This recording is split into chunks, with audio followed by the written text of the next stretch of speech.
particularly interesting, at least to me, talk or presentation. We also invited our colleagues from NASA, so not only the astronauts, but also the people actually tweeting for NASA, so the communications managers in charge of all social media activities at NASA. So please give a warm welcome to Beth Beck and Stefanie Schierholz.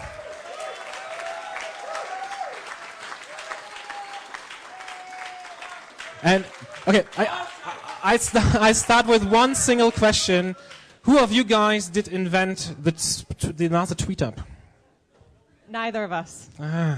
Veronica McGregor at Veronica MCG invented the Tweetup at NASA in January of 2009.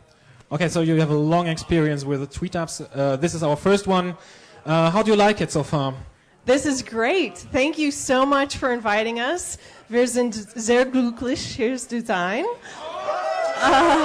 Das sind wir auch. Vielen Dank. Yeah, it's great to actually attend a Tweetup instead of being the one running around. So thank you very much. And you guys are doing a great job. Everybody give a big round of applause to ESA and to the DLR for such a wonderful event and for having us here today. Thank you. But we invited you to learn from you and to hear your presentation. I think you have prepared a little something. So I'll pass over the microphone to you for half an hour or something. And or more.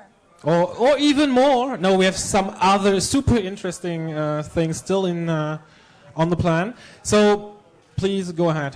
Thank you. So I was just going to talk a little bit about NASA social media and how we sort of got to where we are today. The first point I want to make is, if you don't know, the 1958 Act that established NASA also instructed the agency to share as widely as possible what we're doing. So that's sort of the roots of social media at NASA. Social media provide us a new way of getting the word out about what the space agency is doing. And a great way because it is reaching a different audience than those folks who come to our website. We get a lot of people who come and visit nasa.gov, but if we're showing up in your Twitter stream or on your Facebook page or on a Foursquare tip, then you don't have to come to us, we're coming to you, and we're trying to do a better job of that. So that's sort of the intent. And then it also takes it one step further beyond just sharing what we're doing to having a dialogue and a conversation with you and engaging with you and getting your feedback on what we're doing and seeing what you're interested in and just having a richer contextual interaction with you, which is great. And it's been amazing to be part of this community and to have this community experience. We've now just held our 25th NASA Tweetup, which is a little astounding. I've been at 16 of those now, and more than 2,000 people have participated in NASA Tweetups, and thousands more online with the hashtag and have registered. And it's just, I think, a testament to how great the space community is and how great all of you are, and just a wonderful way to share and to engage and to all talk about the thing we love, which is space exploration. So thank you for allowing us to be part of it. Thank you for participating. And you can find all of our social media accounts at nasa.gov/connect. If you don't know, we've got more than 200 social media accounts across the agency. We really got going in late 2008, early 2009. At NASA was sort of the first property that we put a lot of effort into, although at Mars Phoenix, started also by Veronica McGregor, was what gave us the confidence that this was a viable way for us to connect and to communicate with people. So it's been a wild ride. It's been very cool, and we're very excited about what's been going on. And that's all I have. So let me just explain a little bit about the difference, because we've got difference between the jobs that we do. Because we get that question a lot, and I've even gotten who's in charge, who's the manager of who, who's in charge. We both are. Who's the boss? I'm the one who has to deal with all the administrative stuff, so I think Beth Beck actually has the better position because I'm the one who gets to talk to the Office of the General Counsel and the Information Technology I'm the one Office. with the checkbook. So, Yes, I've got the Yes. checkbook. But we both work together. I mean, the way this works is I think you have similar in ESA, and I think we were talking the other ESA and DLR. I am in the mission office. So my office is we have just merged with exploration and space operations. So now we're the Human Exploration and Operations Mission Directorate, which is a mouthful. But it's human spaceflight. So my job is to tell the story about humans in space. And then Stephanie works in the Office of Communications. So she tells the whole story. And then specifically, she's assigned to our office.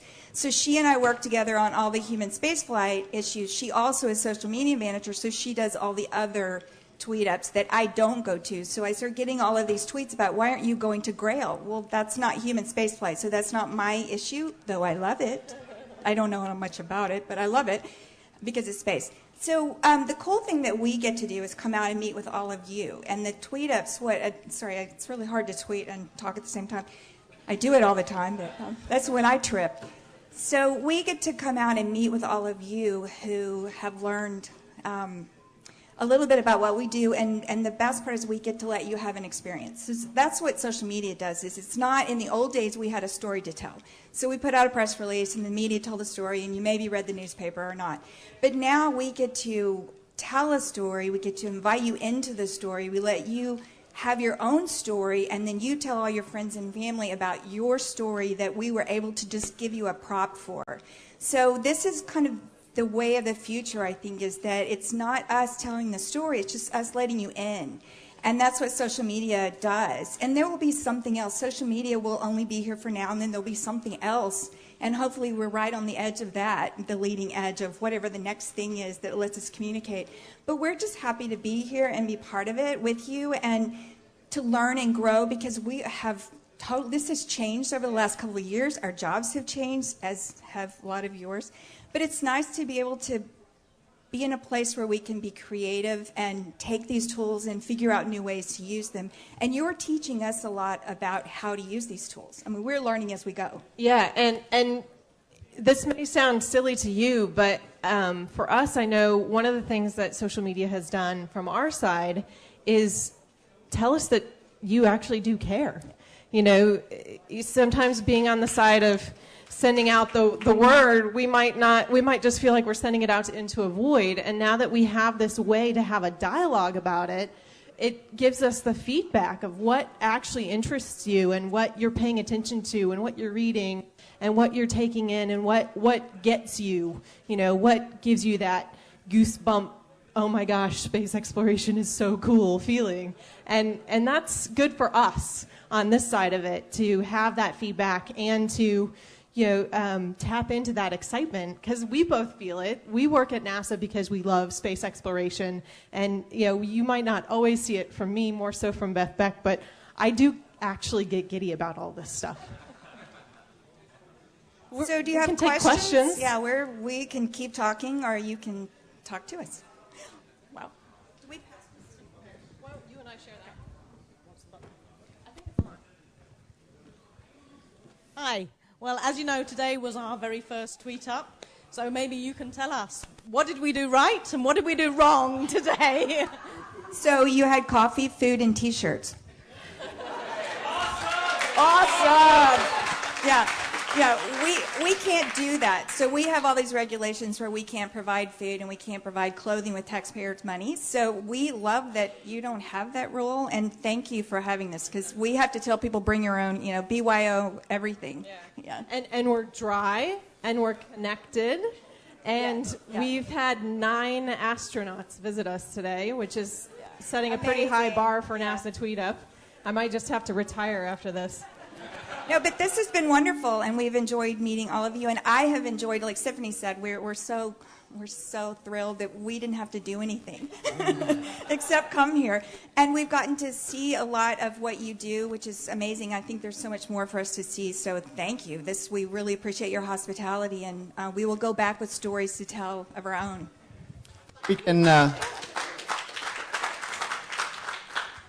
further questions, but before that, I'd really like to take the opportunity to say to both of you, you flew over to Europe just to be here, and this is really awesome. Awesome. Thanks.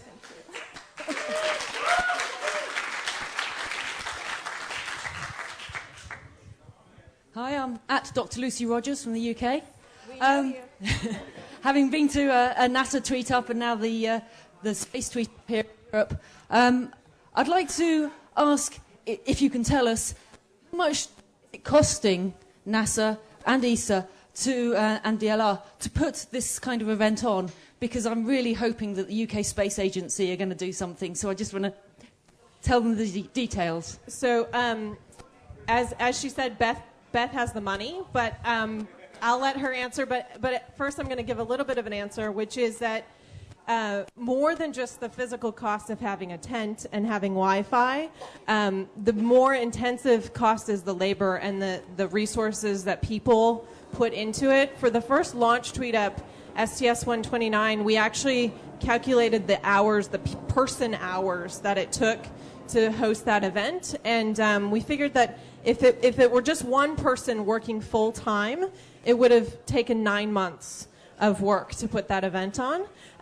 But that said, a Tweetup doesn't have to be like this, right? So our first Tweetup at headquarters was a 2-hour event in an auditorium. So we already had the space, we already had the Wi-Fi, and we just essentially had to have an event where we already were. This is much more, and so when we go to a launch and we have a 2-day event at Kennedy Space Center or at another space center, that's a higher cost, and the tent is really the biggest expense. And in Florida, for those of you who have been, especially in the summer months, we pay for air conditioning in the tent, and that is the single largest cost, is the air conditioning in the tent. So there are any number of answers to how much this could cost. So it really does, I think it's a partnership question. So if you don't have to pay for Wi-Fi because Wi-Fi is wherever you are, cha-ching, you've saved yourself 15 to 35K. If you don't have to pay for buses to transport people, cha-ching, you've saved whatever it costs for buses, and it could be a lot. So if you don't have to put a tent up, you save money. So there are any number of ways to have a Tweetup that doesn't have to cost, and we've tried to leverage the cost as best we can. The biggest single cost is a tent and buses, but we ended up leveraging the cost of buses. So it's really, I think, gatherings like this, it doesn't have to cost. And now that we have this down pat, and you can just take all of her how to do a Tweetup. You don't need even the labor costs. Yes, you do need labor costs, but we've done learning, right? Hard lessons. But the thing about it is that I don't see, and we even talked about this, I don't see Tweetups being what we're doing even in 2 years, because there'll be other things like Google Plus Hangouts and all these other things that we will be doing. So it's just a matter of being smart and leveraging. And you guys, because believe me, Space Tweet Society, I mean, it spins off, and you guys have your own parties, and you have your own websites, and I mean, that's actually exactly what we want. I mean, it shouldn't be a NASA thing or an ESA thing. It should be your experience, and then we come to your thing. So we're happy to be there. You as the community, you own it, right? And so you have to take responsibility for that. And the community so far has been amazing. I mean, NASAtweet.com is not something NASA built. It's something NASA Tweetup participants built. And now it is like the comprehensive analysis of every Tweetup that's ever happened and probably will, and you can go there and get all sorts of information. The Wikipedia page, we didn't build that. I would love to have built it. It was on my to-do list, but you guys beat me to it. I think that's awesome. Awesome! Hi, Lynn van Rooyen at Lynn VR from the Netherlands. I was also at the JSC Tweetup STS-135. I was wondering, now that the space shuttle's flights have ended, we've had some very great Tweetups. What are you thinking about doing to keep the public's interest as far as using social media in human spaceflight in the coming year or two until it really picks up again? You want that one? Sure. Well, the interest for us is not just human spaceflight, although of course that's a big part of what we're doing, but of getting the opportunity to share what NASA is doing overall as an agency. So if you don't know, I've been busier since shuttles ended with Tweetups and social media activities than I was during the shuttle program. We're now in almost a Tweetup a month sort of rhythm, which is very intense. We have the next up is the launch of an Earth-observing satellite, NPOS. But from a broader perspective, the space station astronauts, Paolo and Katie, who were here earlier today, using their experience to tell the story, it's so fascinating to me when I talk to the station astronauts, because being there for 6 months, such a different experience than those shuttle astronauts who are there for 10 days or 12 days or 14 days. And they have a lot of stories to tell, and they have a lot of context to share. And if you've listened to Paolo and Katie in their post-flight interviews, they've both said on numerous occasions they want to go back. They weren't ready to come back to Earth. They wish they were still there. There's lots that they would love to be doing there. So they have such great stories to tell, and giving them the forum in which to do that through events like this, I think is the best way for us to communicate that story. And then things like space station flying overhead, just getting the word out, because so many people don't know that you can walk out the door and look up and see the space station when it's flying over your location. And you can wave. Wave. Station wave. ISS wave. Is that hashtag ISS wave? Well, and we have Twist here today, right? You can get a tweet. Awesome. Or you can, go to nasa.gov/station and use the RSS feed for your location. So, just raising awareness that there are 6 people in space, that they're traveling 17,500 miles per hour, orbiting Earth once every 90 minutes, and seeing 16 sunrises and 16 sunsets a day. Tell people that. Their minds are blown by that. So one other thing, though, is we do have some other programs. So I want you guys to go to fragileoasis.org. That is astronaut Ron Guerin, who just came home from space. That's his brainchild. And what he wanted to do was to be able to take the inspiration of space, tell the stories about space, and then get people inspired to do something on Earth. So it's all about connecting, the tagline we came up with, connecting Earth and space, learn, act, make a difference. So that's one thing. We're trying some non-traditional ways of getting people involved on Earth, because not everyone can go to space. I'm never going to go to space, but I can be inspired by that and want to do something to make this Earth a better place. So one of the things that we are really trying to do is make new audiences. The space geeks are the space geeks, and we love all of you and all of us. But there are other people out there who really don't get it, and they don't understand why go to space, who cares, that's a lot of money, you're just throwing money into space, and that's just a waste. But really, the story of space is the story of Earth, because we're sustaining human lives in a very hostile environment. The Earth is a hostile environment. We're running out of resources on Earth. We don't even have resources in space. We have the same issues. So Fragile ISIS is one of many projects. Also launch.org is another project I'm working on, which is doing innovation to sustain the Earth and looking at innovators and how can we propel that. So there's a lot of different kind of non-traditional projects we're trying, little pilot projects, to see how can we engage people on Earth in different ways to tell our stories. And these are people who wouldn't be interested in space. They wouldn't come to a space tweet up. They would, go someplace else. So we want them interested. So for the human spaceflight side, we have some really compelling stories to tell. And we want your stories to be part of that, and we want your friends' stories to be part of that. So that's the challenge, is how do we create new audiences, and how do we keep the story alive and let you be part of it. So that's another thing. fragileoasis.org and launch.org. 2 projects. Very good. So speaking about new ways to get people involved, I would like to use this opportunity that we have 60 people here that, or even more, that, maybe have good ideas. And so I was wondering whether you could tell us what to do. So my question to everybody here is, what should be the next thing? And just to give you an idea, we, for instance, Andreas and I, last year, we had an idea about doing a German language podcast.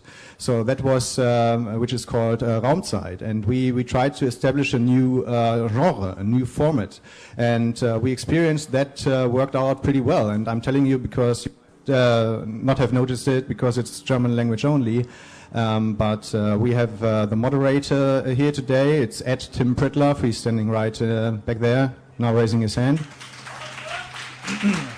And so from my point of view, this was a new idea, and as far as Andreas and I are concerned, we think this really worked out pretty well. So what this is, if you haven't listened to it, it's a podcast, an interview podcast, so with one moderator and one expert talking about one space-related thing, and then there's a deep, detailed interview which could take until 2 or even 3 hours of length.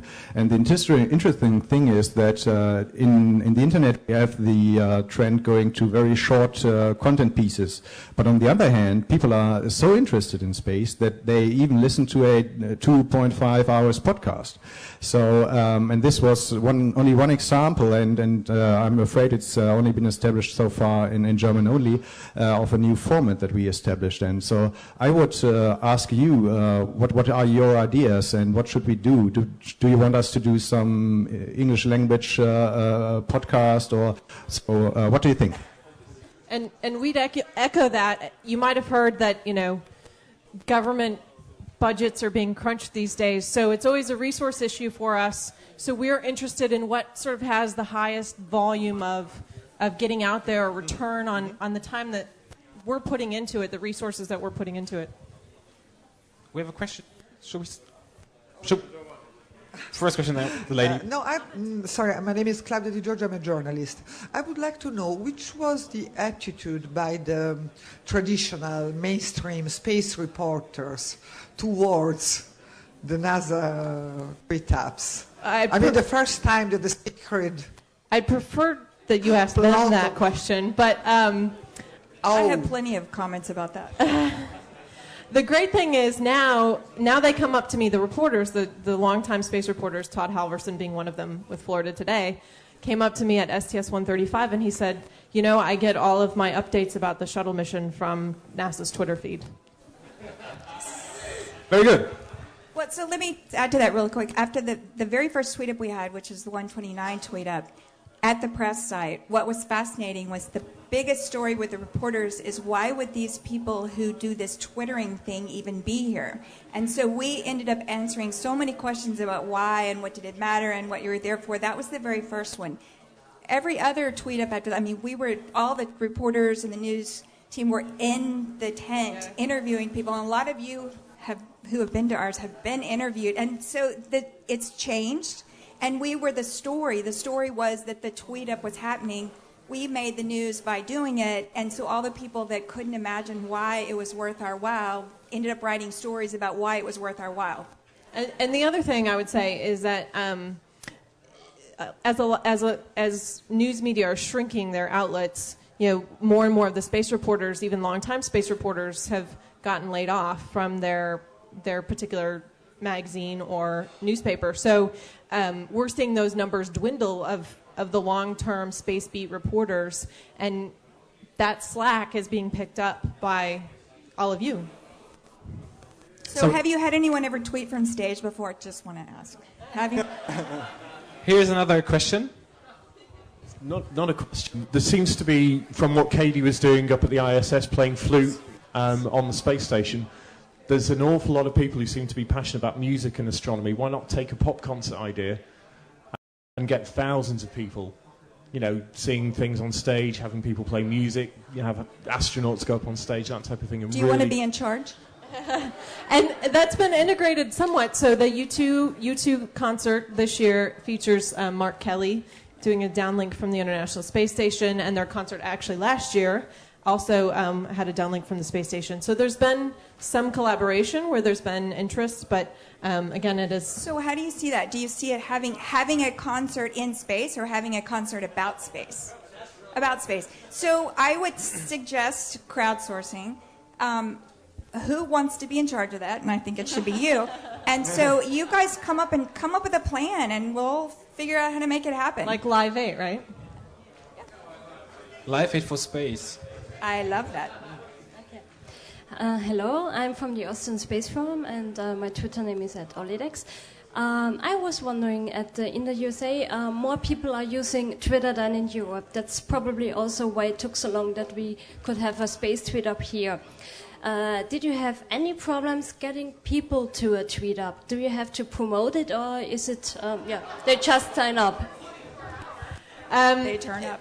We were shocked at how many people turned up. So the first one that we held at headquarters was with the STS-125 Hubble repair crew, and we only advertised it on our Twitter stream, but then we put out a news release only in the DC, Virginia, Maryland area, the DC metro area, and people started registering from other states and even other countries, and I was emailing all of them saying, you do realize that this event is in Washington, D.C. for 2 hours at NASA headquarters. Are you really planning to travel to come to this event? Including a gentleman from Spain who had registered, and he wrote back and he said, well, I have my passport. What else do I need? And I said, all right. So we were actually very surprised. And, people also ask with the end of the shuttle program, are you going to stop having tweet-ups?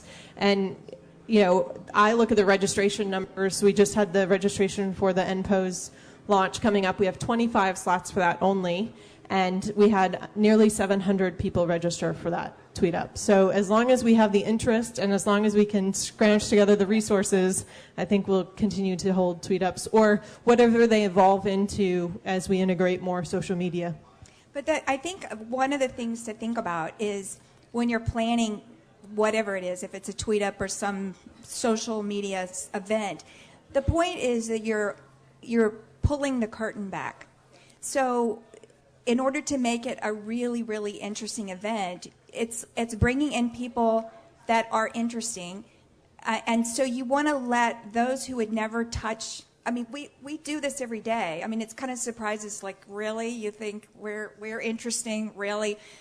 We're bureaucrats. But people who are on the outside say, I want to hear what you have to say. So it's bringing in, letting people touch what they can't touch, talk to people they can't talk to. I mean, that's really the key to it. So it's opening it up and say, who do you want to hear from? What do you want to see? And then we'll bring them to you or, take you to them. And that is, I think, the key to success. And knowing that you can do, so essentially we're trying to make NASA accessible, right? So you can visit almost every NASA center. If you don't know this, you should know this. You can go and visit almost every NASA center. You don't have to have a tweet up to go. You can go and you can see what we do. And that's the idea, but to make it even more visible that this is what we're doing and this is what the space agency is up to. Yeah, and then another thing, a measure of success, and we'll get to you, my dear friend from one of my earliest friends from Twitter, is a measure. I think a measure of success for a tweet up is if people are tweeting. I mean, if you're tweeting, we've given you something to talk about, and so you should be tweeting all the time, and that's really, keep it going, keep it active. And yes, you want to talk to each other, and that's my problem. I can't be tweeting when I'm talking to people, but you want to have a really good mixture of both. So. Pay it forward. Yeah. I'm Paolo Amoroso from Italy.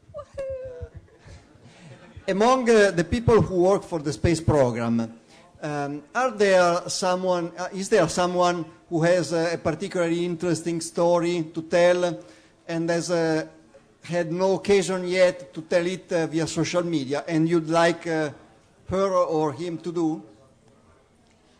Are there people who have stories to tell that haven't told them on social media? Yes. No, in the space program. Yes. Yeah. I mean, yes. There are so many people, and really the issue is finding the people with the interesting stories. And most of the people, if you ask them, have an interesting story. They just don't think it is, because the way it is in this business, we just do our job.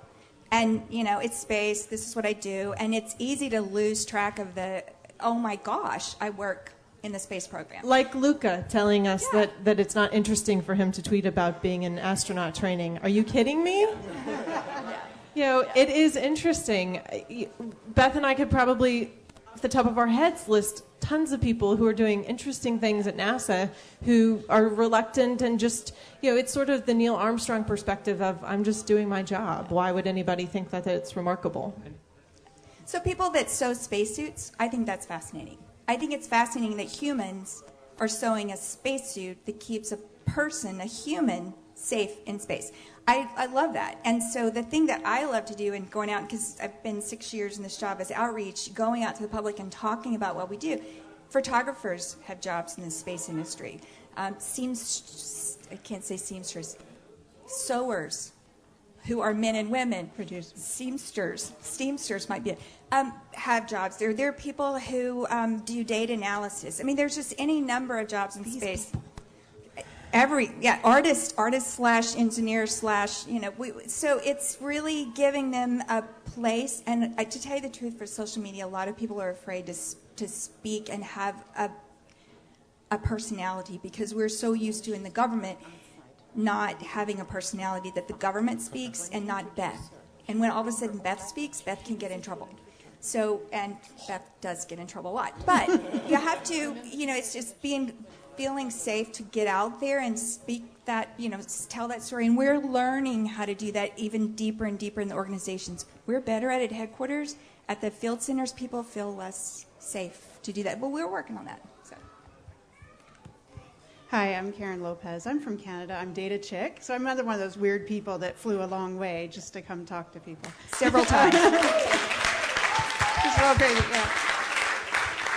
Could you talk a little bit about how you measure the return on your social media investment? So I don't really care about the technology and that stuff. Like, how do you convince management to continue, this sort of outreach that we do on your behalf? Like NASA cheerleaders is how I explain it to people, volunteer cheerleaders. You have to do that. Well, I have a budget of 0, so the return on investment on that is pretty good. Now, convincing them that it's worth my time to spend is easier now than it was in the beginning. Of course, in the beginning, the NASA website particularly gets a ton of hits, something like 500,000 hits a day. And so convincing them that it was worthwhile for us to be spending time on Twitter where we only had a few thousand followers, and then convincing them to put the Twitter stream on the NASA webpage. That was a big victory for us. And now, of course, we've got 1.4 million followers on Twitter, and now the problem is finding the resources to be as responsive as we were, which is why I think the account is so successful. So we make a big point of, if you tweet at NASA, we hope that you have a reasonable expectation of getting a response. If you're asking us a real question, we are going to try to respond to you. Today, we get 33,000 mentions a month on @NASA, and about 3,000 of those are @replies.